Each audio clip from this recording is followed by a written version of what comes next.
Bueno, lo primero que quiero decirles, que de pronto no es parte de la prédica, es que pase lo que pase, nosotros no podemos permitir que el temor y el miedo sean los que nos guíen. Las circunstancias las quiere usar el enemigo para empezar a guiarnos a nosotros con temor y con miedo. Y cuando el temor y el miedo nos empiezan a guiar, deja de ser Jesús quien nos guía. Cuando nosotros miramos la iglesia, toda la historia de la iglesia, nos vamos a encontrar que en muchas partes de esta historia hubo circunstancias, situaciones que eran muy adversas y que hacían muy difícil en ese instante el continuar predicando, construyendo iglesia y predicando lo que nosotros predicamos. Pero fue ahí donde justamente se requirió de gigantes de la fe para que a pesar de las circunstancias siguieran predicando y siguieran viviendo sin cambiar los principios de Dios y su palabra. Hoy nos toca a ti y a mí, donde a pesar de la situación y a pesar de las circunstancias, el Señor espera que nosotros vivamos por fe y no por miedo, que nosotros seamos guiados por su palabra y no por las circunstancias, y donde nosotros sigamos expandiendo la iglesia, porque sí, la gente necesita escuchar de Jesucristo, porque Jesús es el único camino al Padre. Nadie va al Padre sino por Él. Amén. Salmos capítulo 23, versículo 6 nos dice, la bondad y el amor me seguirán todos los días de mi vida. Saben ustedes que venimos viendo justamente o estudiando este salmo y venimos viéndolo desde la perspectiva de una oveja que está hablando acerca de su pastor, entendiendo que nosotros somos ovejas y el buen pastor es nuestro Señor. Y en este punto, hasta este punto, la oveja ha venido dando testimonio de la fidelidad y del cuidado de su pastor hacia ella, de cómo su vida abundante es el resultado del esfuerzo, la bondad y el compromiso de su buen pastor. Todo esto a pesar de que la oveja no lo merece.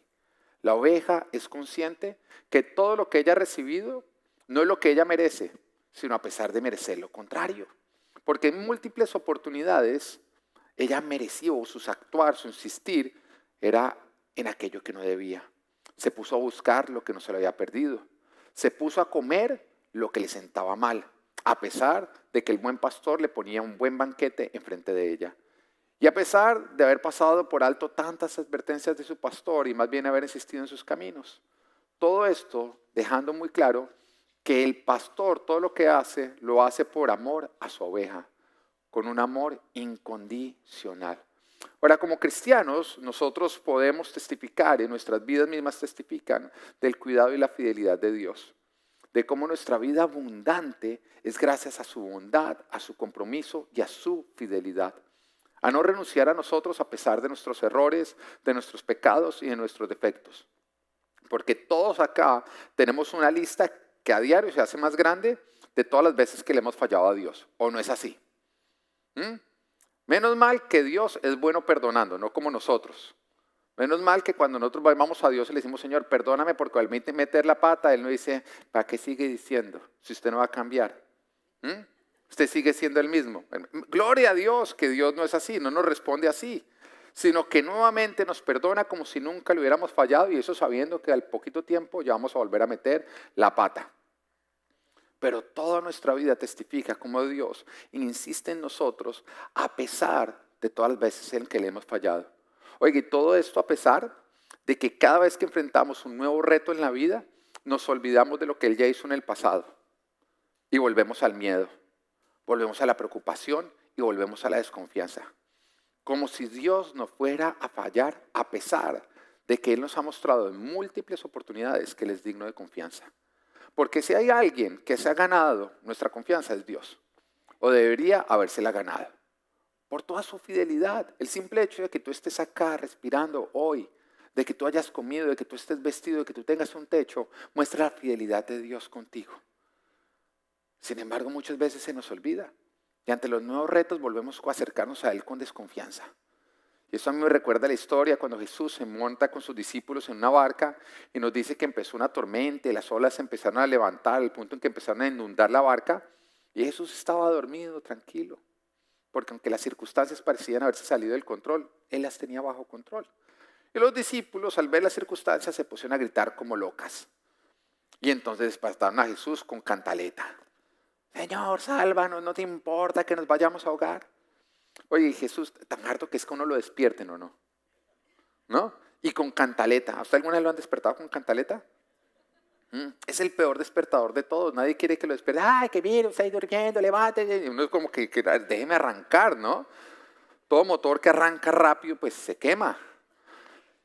Y a Jesús lo despiertan con cantaleta. Mire, es que usted nos trajo hasta acá, nos vamos a ahogar, es que no le importa. Empezó la cantaleta de sus discípulos. Por eso la iglesia se nos dice la esposa del Señor.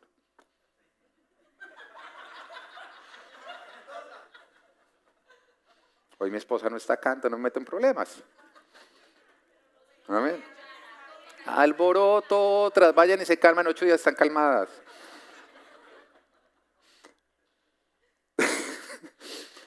Bueno, y entonces Jesús en ese momento se levanta, claro, todas las cosas, y nos damos cuenta que Jesús reprende.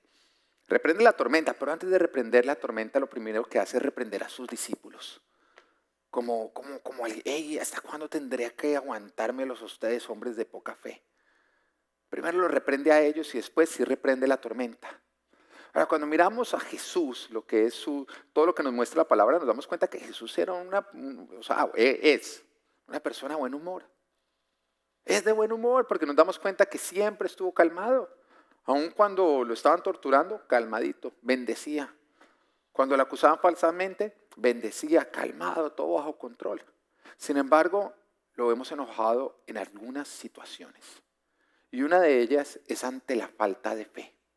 Cuando él se enfrenta con personas que ya deberían tener fe y confianza en él y que obran sin fe, más bien con cantaleta. Esas personas que van a orar es con cantaleta. No ore con cantaleta, no le dé cantaleta a Dios con su oración.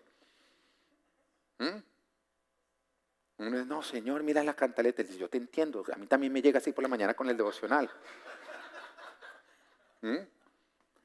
Entonces, cuando él le llegaban a orar con cantaleta, en ese momento le daba mal genio. Y reprendía hasta cuánto, personas de poca fe. Ahora, uno dice, ¿por qué? ¿Por qué le da mal genio? Yo me pongo en la posición del Señor y yo lo entiendo. Porque si mis hijos, cada vez que tuvieran hambre, o necesitaran ponerse algo de ropa, o necesitaran algún tipo de protección, vinieran a mí muertos del miedo, a decirme, ay, nos vas a dar de comer, es que hay miedo, ay, me vas a dar de comer, o ay, ¿será que hoy sí me vas a vestir o me voy a caer en peloto? Ay, es que me vas a dejar morir, papá. Si cada vez que ellos necesitaran algo de mí llegaran muertos del susto, como diciendo, ay, ¿será que papá hoy sí está generoso y me lo va a dar? Pues yo respondería con frustración o no. Uno sería como, ¿cuándo he dejado de darles de comer? Si yo tengo que no comer para que ustedes coman, así es. Entonces, ¿cómo así que cada vez que me van a pedir un plato de comida van a venir como si les hubiera negado platos de comida? ¿Qué he hecho yo para que desconfíen de mí? ¿Cuándo he dejado de vestirlos? De hecho, yo le voy a decir una cosa, el hecho de que mis hijos salgan con ropa a la calle es porque yo no dejé que salieran en pelotos, porque ellos querían salir en pelotos. Claro, un niño quiere free, ¿no? Entonces, ¿cuándo los he dejado de proteger? Y a uno le daría frustración como papá. Porque el hecho de que desconfíen de uno hace evidente que no lo conocen a uno. Que lo están confundiendo por alguien que uno no es. Que lo ven a uno como alguien malo cuando uno es puro amor hacia ellos. Y por eso el Padre dice, si ustedes siendo malos saben darle buenas cosas a sus hijos, cuánto más yo el Padre no les daré a todos ustedes lo que me piden y necesitan. Y esa es la frustración del Padre cada vez que nosotros venimos a Él con una oración de cantaleta. Ahora, ¿usted conoce la oración de cantaleta o no? Porque es ese que en vez de usted llegar con acción de gracias, como diciendo, Señor, hay hambre, hay problemas para pagar el arriendo, me quedé sin trabajo, pero gracias porque tú eres fiel. Y tú has prometido que todas esas cosas me las vas a dar como añadidura. Esa es una oración de fe, ¿o no? De cantaleta es, ay, no, ahora se fue esto, no se fregó, no, ya voy para allá, es que usted... Y creyendo que al darle una cantaleta, en ese momento Dios como que se va a apurar y va a responder. Cuando el Señor nos muestra en su palabra que a Él algo que le molesta es la falta de fe. Y es falta de fe cuando nosotros lo vemos a Él como alguien que Él no es. Y cuando nosotros no nos acercamos a Él confiando en Él, cuando Él ha mostrado que Él es digno de confianza. La desconfianza es una evidencia de que nosotros desconocemos a Dios y que lo confundimos por alguien que no es Él. Y por eso el Señor espera que independiente de los nuevos retos que nosotros estamos viviendo, nosotros volvamos a venir a Él con confianza. Pero nos damos cuenta también que el Señor, a pesar de la frustración, en todas las oportunidades que lo vienen a buscar con esa falta de fe, con esa oración de cantaleta, a Él le molesta la falta de fe. Pero a pesar de que le molesta, de que reprende, Él responde. Vemos el caso de los discípulos ahí gritando como loca, lo despertaron con cantaleta, el Señor se levantó en ese momento, ¿hasta cuándo tendré que aguantar a los hombres de poca fe? Y reprende la tormenta y la pone en calma. O sea, a pesar de la desconfianza, Él sigue orando correctamente, haciendo evidente lo que nos dice 2 de Timoteo 2:13 acerca de Él. Si somos infieles, Él sigue siendo fiel, ya que no puede negarse a sí mismo. Qué hermoso es eso, ¿o no? Qué hermoso es que a pesar de que tú le fallas a Él, Él no te falla a ti. Que a pesar de que nosotros obramos mal, Él sigue obrando bien. Que a pesar de que nosotros lo buscamos con cantaleta y no con acción de gracias, Él sigue respondiendo con milagros. Porque ese es Él. Todo lo que hace por nosotros lo hace por amor, con un amor incondicional. Ahora, ¿por qué insiste en nosotros? La otra vez, hace unas semanas atrás, veía una noticia en el periódico de alguien, ¿no?, que estaba con su perrito y salió un cocodrilo y se le comió el perro. Y se metió a pelear con el cocodrilo y a salvar su perro. Ahora, cuando yo leía eso, yo decía, ¿cómo se va a meter a pelear con un cocodrilo? ¿Ah? Eso es perder un brazo. No, eso échale salsa de tomate y... Ahora, ¿por qué razón? Porque yo no tengo perro. Ahora, ni decir un gato, le echo otro. No, mentiras.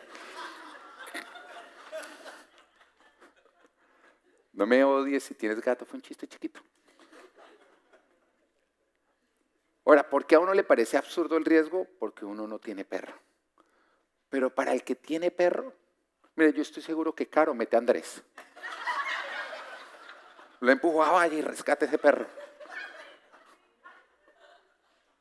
Pilas me sale sin el perro. Ahora, José y Daniela, que ya han vendido como 3 perros de los que han comprado.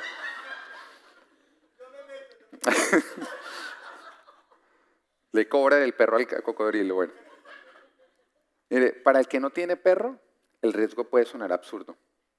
Pero para usted ahorita que está indignado y está diciendo, ay, ese pastor tan desalmado con los perritos, poco espiritual debe ser porque no los ama. No, usted tiene perro, usted entiende. A lo que me quiero referir es que para nosotros puede ser absurdo, no entendemos el amor y la fidelidad de Dios. Pero para Él que nos ama es simplemente su reacción lógica, su naturaleza. Amén. Nuestra vida como cristianos es una vida donde se puede ver la bondad y el amor de Dios todos nuestros días. Sin embargo, yo quiero que volvamos a leer Salmos 23:6, porque lo que nos está diciendo es la bondad y el amor me seguirán, dígame seguirán, todos los días de mi vida. O sea, porque quiero que lo leamos, porque no dice que van al frente, dicen que van atrás, nos siguen. Y cuando leemos así nos damos cuenta que entonces no nos está hablando del buen pastor, porque el buen pastor no nos sigue, el buen pastor nos guía, va al frente. ¿Va entendiendo? Entonces no está hablando de lo que va al frente de nosotros y nosotros vamos recibiendo, va hablando de lo que nosotros vamos dejando.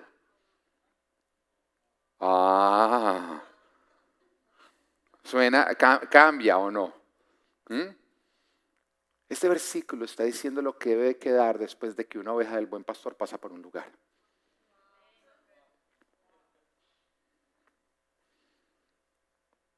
No habla de la bondad y el amor de Dios. Habla de la bondad y el amor que tú debes estar dejando en los diferentes lugares por donde tú pasas. Ahora, veíamos que las ovejas, cuando no son bien pastoreadas, son animales supremamente destructivos, que logran arruinar y destruir una tierra al punto de dejarla sin reparo. Pues bueno, al mismo tiempo, una oveja que es bien pastoreada llega a ser el animal más beneficioso que existe en tema de ganado para una tierra. Más beneficioso que cualquier otro ganado animal. Su estiércol es el más balanceado de todos los animales. Y cuando se dispersa de una manera correcta, es de gran beneficio para la tierra. Sus hábitos de ir a los lugares altos para descansar permiten que la fertilidad de los lugares bajos sea redepositada en los lugares altos donde es más escaso. Y ningún otro animal consume tanta variedad de hierba. Así que sirven para limpiar la tierra de todas las plantas indeseadas y de toda maleza nociva.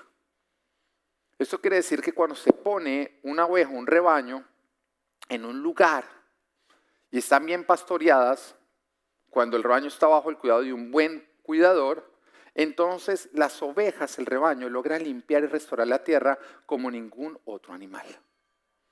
El legado que dejan las ovejas hablan del pastor que las estuvo cuidando. Podríamos decir entonces que el legado que deja una oveja nos permite identificar quién es su pastor. Ahora Jesús a nosotros nos dice en Mateo 7:15, dice, cuídense de los falsos profetas. Ahora, ¿quiénes son los falsos profetas?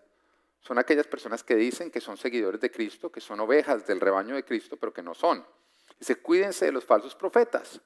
Vienen a ustedes disfrazados de oveja, pero por dentro son lobos feroces.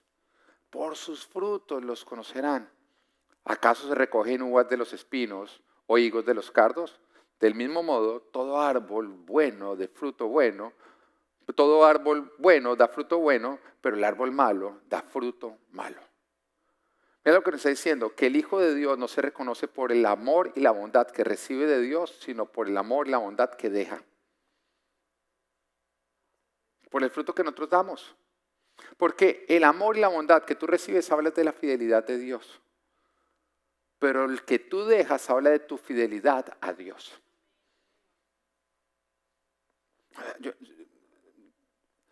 Yo no entiende lo que Dios nos está diciendo. La diferencia entre un falso profeta, un falso seguidor de Cristo y un verdadero seguidor de Cristo no es lo que está recibiendo, es lo que está dejando. Porque un verdadero hijo de Dios, alguien que realmente le ha entregado su vida a Jesucristo, cuando sale de un lugar deja amor y bondad. Pero alguien que es un falso cristiano es alguien que recibe, habla, predica, se sabe la Biblia, ora, pero donde sale deja puro desierto. Acaba relaciones, acaba lugares, pero se sabe toda la palabra de Dios.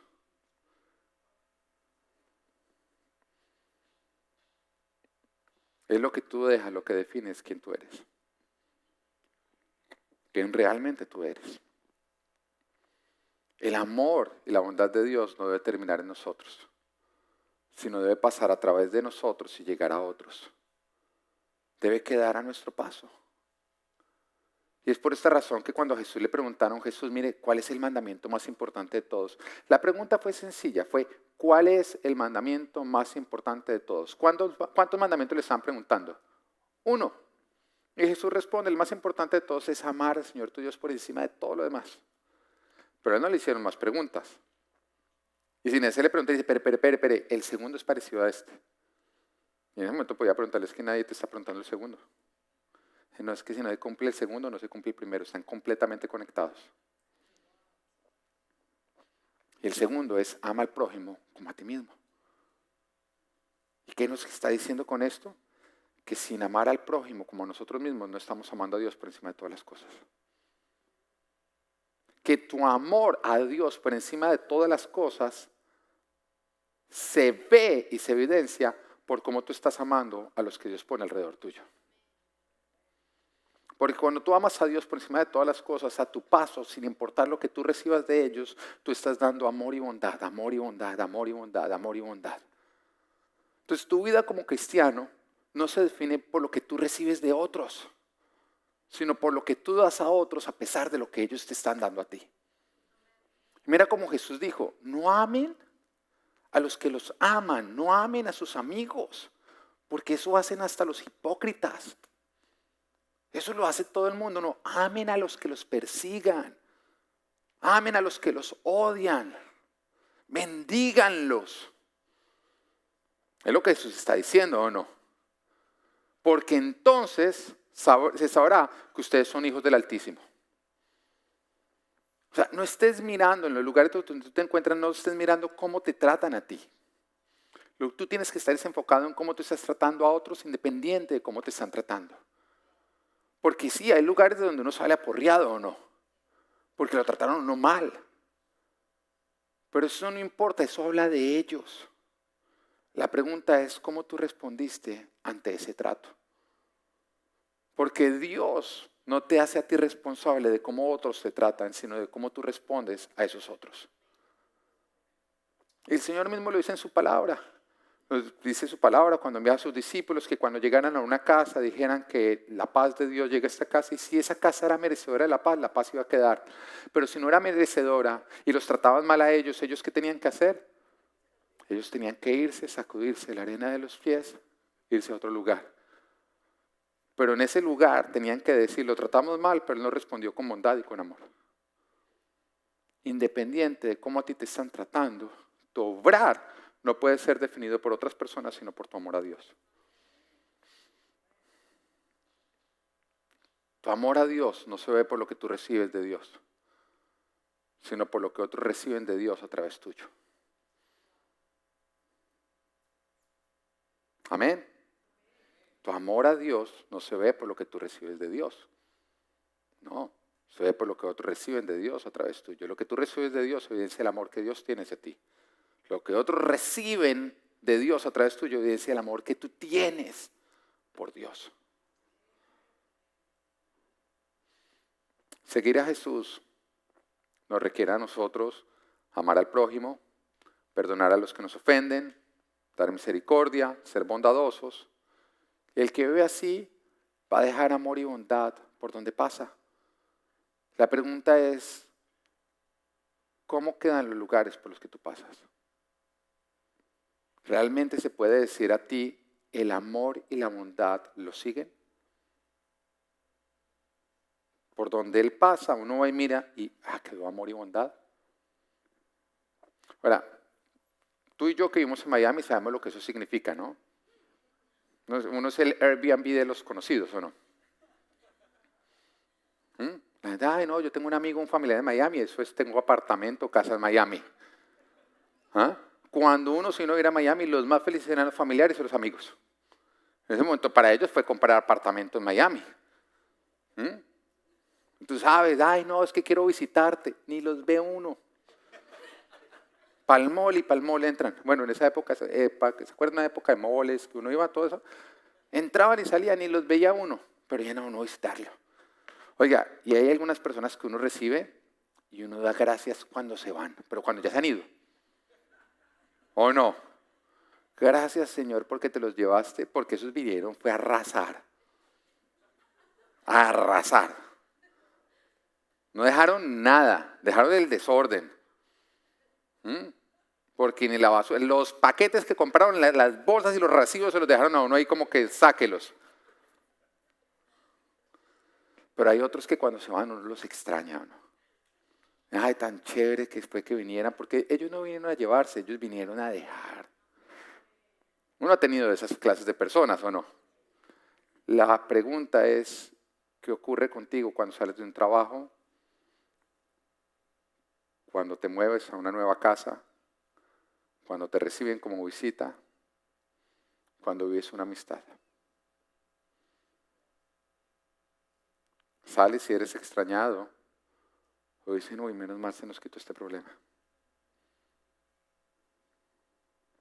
Dejas una marca de alegría o una marca de tristeza. ¿Puedes volver a los lugares de los que has salido porque las puertas quedaron abiertas? Porque para un hijo de Dios nunca debería existir la vergüenza ni el miedo de volver a donde estuvo. Porque ahí dejó un legado de amor y de bondad hacia los demás. Independiente de lo que recibiste del lugar, porque hoy no es que recibiste, hoy es que dejaste. Porque hay muchos que en este momento están peleando con el Espíritu Santo diciendo, ay sí, pero tú viste cómo me trataron, pero entonces ¿qué tenía que yo hacer? Oración cantaleta, ¿te acuerdas? El Señor te está diciendo que espere. No es que recibió, es que dejó. Voltees a mirar qué dejó en ese lugar, independiente de lo que recibió. Isaías 52:7 dice, qué hermosos son sobre los montes los pies del que trae buenas nuevas, del que proclama la paz, del que anuncia buenas noticias, del que proclama la salvación, del que dice a Sión, tu Dios reina. Eso es lo que se debe hablar de ti. Qué hermosos son sobre los montes los pies de Él. Un mensajero de Dios, por donde tú pasas, tú vas dejando amor y bondad. Ahora, algo curioso es que un buen pastor pone a sus ovejas de adrede en tierras dañadas, con el propósito de restaurarlas. O sea, cuando él tiene una tierra dañada, él a propósito pone sus ovejas porque sabe que bajo su buen cuidado esa tierra va a cambiar y va a pasar de ser una mala tierra a ser la mejor tierra. Igual ocurre con nosotros. Dios a nosotros nos pone en tierras dañadas para que con nuestro paso se conviertan en tierras de bendición. Porque hay muchos que dicen, no, es que yo entré a ese trabajo, pero todo es un desorden. Sí, por eso te puso ahí Dios. No, es que yo entré a tal lugar, pero todo es un desorden. Es que Dios me dio unos nuevos amigos, pero es un desorden. Dios te pone en tierras dañadas para que con tu paso se conviertan en tierras de bendición. Entonces no creas que Dios te va a poner en las mejores tierras. No, Dios te va a poner a ti en tierras para que tú las conviertas en las mejores tierras. Para que a tu paso se conviertan en buenas tierras. Pero cuando las recibes no necesariamente lo van a hacer. Cuando nosotros llegamos a este país, nosotros llegamos a una época que además la finca raíz estaba caída, había pasado toda la caída del 2007, y nosotros teníamos nuestro apartamento que habíamos vendido en Colombia, entonces teníamos un dinero, y empezamos a buscar para comprar apartamento. Y empezamos a orar, a ayunar, a buscar a Dios, y Dios nos mostró cuál era el apartamento que tenía para nosotros. ¿Ya me va a tocar bajarme o qué? Llevo 15 días sin salir, yo acá me quedo hasta... No, mentiras.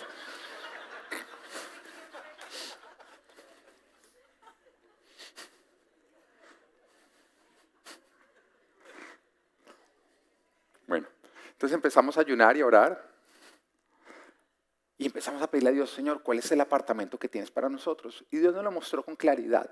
Este es el apartamento. Oye, recuerdo yo que cuando nos fuimos al banco y contamos, el del banco cogió y nos dijo, no se metan en ese edificio está quebrado. Es el edificio que más está quebrado de la zona. Pero yo volví a Dios y Dios me decía, es ahí, hágale. Oye, yo me acuerdo que íbamos y le preguntamos a los valet parkings y nos decía, mire, acá no ve ningún policía, pero siempre está lleno de carros de policía. Todos los días viene la policía acá. Y uno entraba y la verdad es que el edificio sí estaba muy deteriorado. Pero nosotros orábamos a Dios y Dios nos decía con claridad, es acá donde los quiero poner.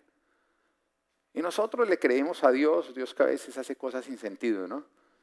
Y compramos ahí nuestro apartamento. Y apenas compramos nos empiezan a mostrar la situación del edificio. Y el edificio debía más de $1 millón, $1,5 millones estaba debiendo. Y el board que estaba trabajando en ese momento estaba considerando declararse en bancarrota. Y en ese momento cuando yo veo esa situación, además que de verdad la policía iba todos los días, arrestaban prostitutas, arrestaban falsificadores de dinero, vendedores de droga. No es el mejor lugar para vivir. Y yo empiezo a orar a Dios y le digo, Dios, ¿qué es esto? Y Dios me dijo, quiero que entres y te pongas a trabajar en este lugar. Así que me lancé al borde del edificio y quedé como el presidente del edificio. Y durante 10 años estuve trabajándole a ese lugar. Varios acá viven o vivieron en ese edificio. Y empezamos a trabajarlo, mi esposa sabe el trabajo que hicimos, porque yo recuerdo una vez un 31 de diciembre, yo reunido con las personas a las que les debíamos dinero, con sus abogados, tratando de solucionar el problema. Y era tratando de solucionar y pague por acá, pague por allá, y tratando de reorganizar las cosas. 10 años estuvimos allí, y en esos 10 años pudimos ver cómo toda deuda se pagó, cómo el edificio se remodeló completamente. El lobby, los ascensores se cambiaron, se hizo un gimnasio que la verdad yo en ningún otro edificio llegué a ver ese gimnasio. Todo se remodeló completamente. Jamás se subió el costo de la administración. Y se llegó a hacer tanto en un punto en el que cuando decíamos, bueno, ¿qué nuevo proyecto hacemos? Yo decía, no hay nada más para hacer. Porque todo se había hecho.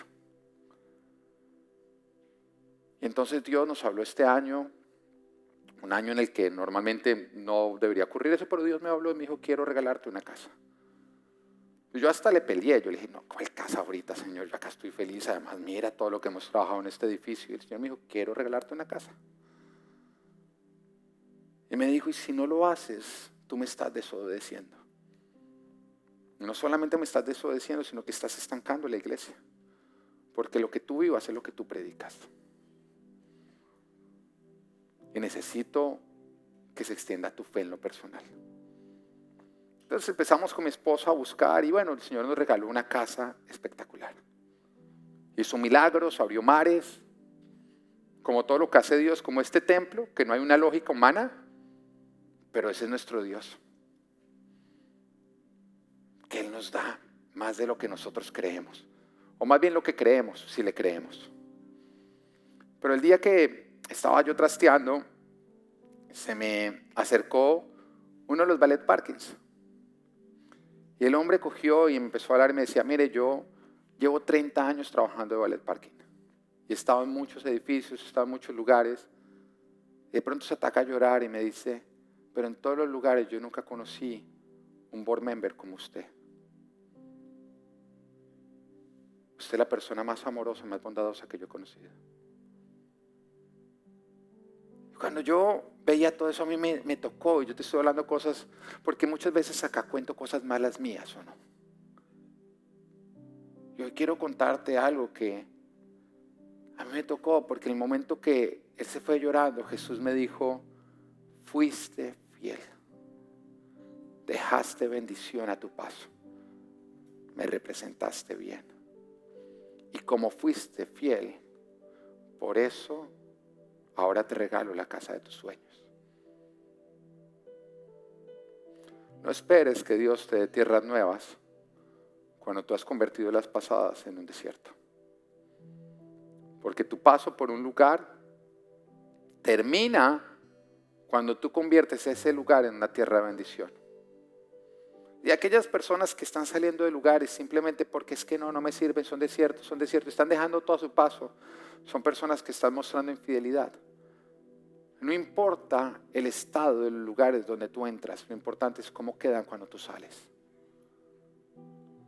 Porque el amor y la bondad te deben seguir a ti. Y el legado que debemos dejar es de amor y bondad. Y todo lo contrario es haber sido infieles. La Biblia a nosotros nos llama embajadores de Cristo, porque a todo lugar donde tú y yo vamos representamos a Cristo. Es como si Jesús mismo hubiera ido. Eso es un embajador. Alguien que va en nombre de, como si fuera la persona.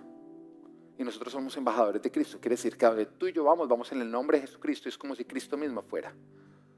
La pregunta es, ¿cómo queda el nombre de Cristo cuando tú sales de un lugar? ¿Lo dejas en alto? ¿Lo representas bien? ¿O lo dejas por el piso? Porque no lo imitaste. Y cuando miramos los evangelios nos damos cuenta que Jesús, cada vez que pasaba por un lugar, Él marcaba vidas al punto de cambiarlas. Y donde Él encontraba enfermedad, Él dejaba salud. Donde Él encontraba escasez, Él dejaba abundancia. Donde Él encontraba desesperanza, Él dejaba esperanza. Donde Él encontraba muerte, Él dejaba vida. A su paso, Él iba haciendo el bien, iba dando misericordia a todos, iba dando compasión. Los rechazados eran aceptados por Él. Los peores pecadores eran perdonados. Así que la pregunta es, ¿cuál es el legado que estás dejando? ¿Estás marcando vidas a tu paso? ¿Estás dando misericordia? ¿Estás repartiendo compasión? ¿Estás dando aceptación? ¿Estás dando perdón? ¿Eres un esparcidor de amor y bondad de Jesús? ¿De un amor y una bondad incondicional? ¿O eres un esparcidor del egoísmo, del odio y del rencor de este mundo? A tu paso dejas vida o dejas muerte. Dejas bendición o dejas maldición. Dejas unidad o dejas división. Dejas inspiración o dejas desilusión. ¿Cuáles son los frutos que estás dejando? Mateo capítulo 25, versículo 23 nos dice, su Señor le respondió, hiciste bien, siervo bueno y fiel. Has sido fiel en lo poco, te pondré a cargo de mucho más. Ven a compartir la felicidad de tu Señor. Mira cómo tu fidelidad se mide por lo que tú produces, por lo que tú dejas, no por lo que tú recibes. No es lo que tienes, es lo que estás haciendo con lo que tienes. Porque lo que tú recibes simplemente es una muestra de la fidelidad de Dios. Pero lo que tú dejas es una muestra de tu fidelidad a Dios. Dejas a tu paso bendición. Porque lo que tú dejas determina lo que tú recibirás después. Así que la pregunta es, ¿qué estás dejando? Estos Salmos 23, tu bondad y amor me seguirán. Que Dios te bendiga. Amén.